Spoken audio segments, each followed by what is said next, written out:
When I was in college, I was invited to participate in a band and choir trip that would travel through Europe for about 2.5 weeks between my junior and senior year.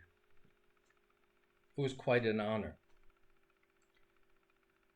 A number of us in the fraternity happened to be invited, and so one night we made a pact that we would find a way to go.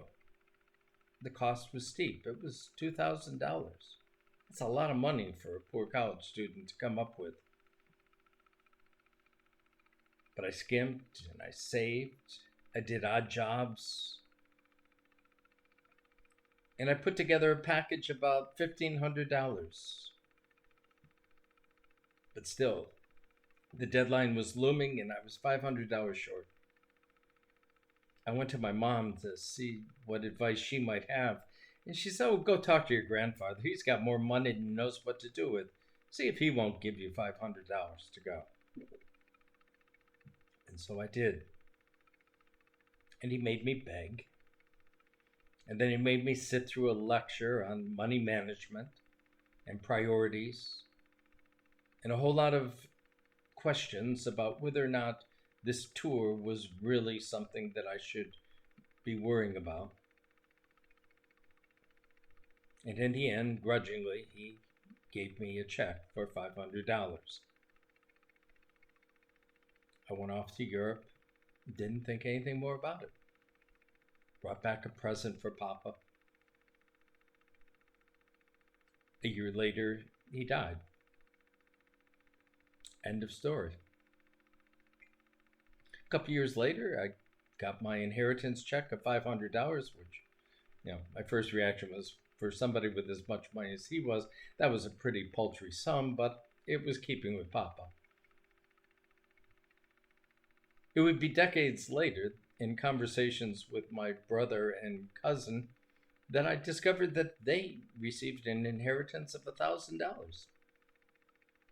My first reaction was to get angry at my grandfather, and then I just had to laugh because it was so in keeping with Papa. He was still trying to manage his money even from the grave.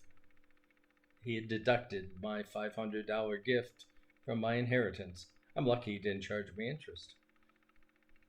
That was just who Papa was.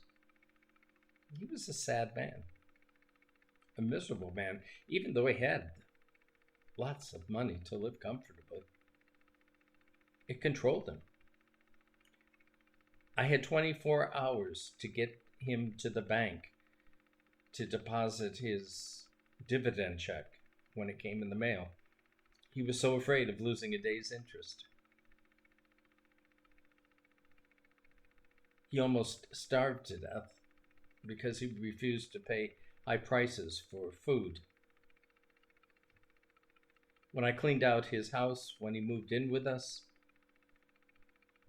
I found a loaded gun in every single room of the house and a loaded .38 under his pillow.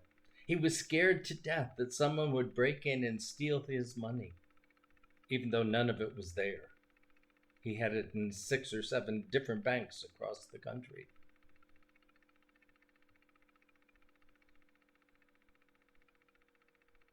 He was controlled by that money. The only thing he feared more than somebody breaking in and stealing his money, was the family getting it, somehow coercing him to dupe him or whatever. He did his best to tie things up so that would never happen. And it didn't. The state of New York got most of his inheritance. Oh well. As I said, he was a sad man. It was so obvious to me when I first heard that story of Jesus and the young rich man, what that was all about. This young rich man comes to Jesus and asks the question, "What must I do to inherit eternal life?" And Jesus says, "Go sell everything you've got, give it to the poor, and come and follow me." And he goes away in much sadness because he has so much stuff. That was my grandfather. He never got the kingdom. He never understood what Jesus means about grace.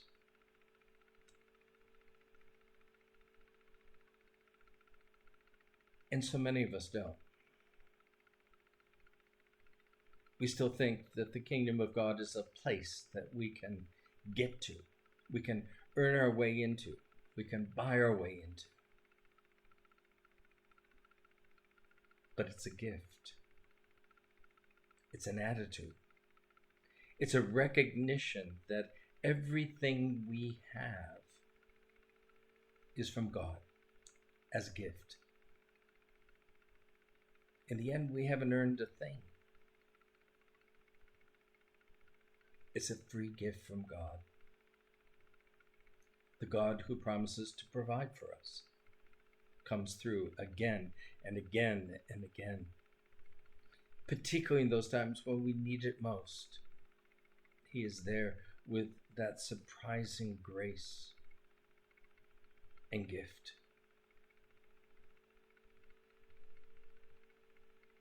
That's so hard for us to understand in the world we live in. A world where it's all about earning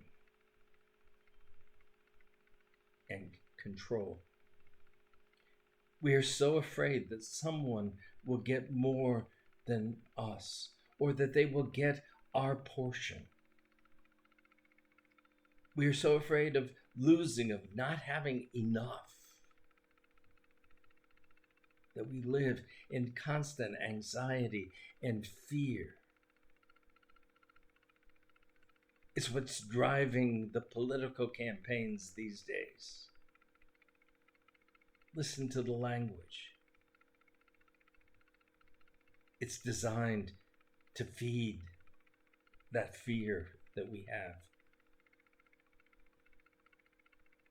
And what a gift the kingdom is, to recognize that we don't have to fear anything because God will provide.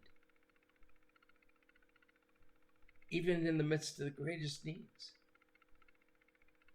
I mean, look at what's happening in North Carolina, and Tennessee, and Florida. How people are giving beyond their means to help these people who have lost everything. Do you think that's not about the kingdom and God's gifts? What kind of a world would we live in if we began to understand the gifts that we receive from God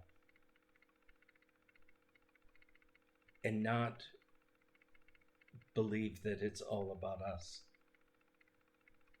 and all that we do? Would we walk a little lighter? Would we be able to love a little deeper? Would we smile a little more?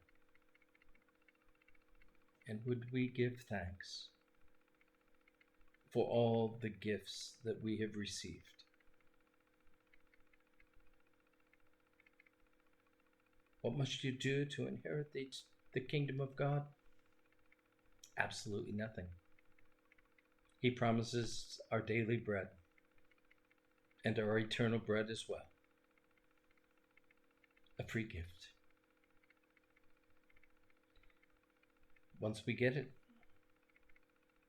we get it. And our lives will never be the same.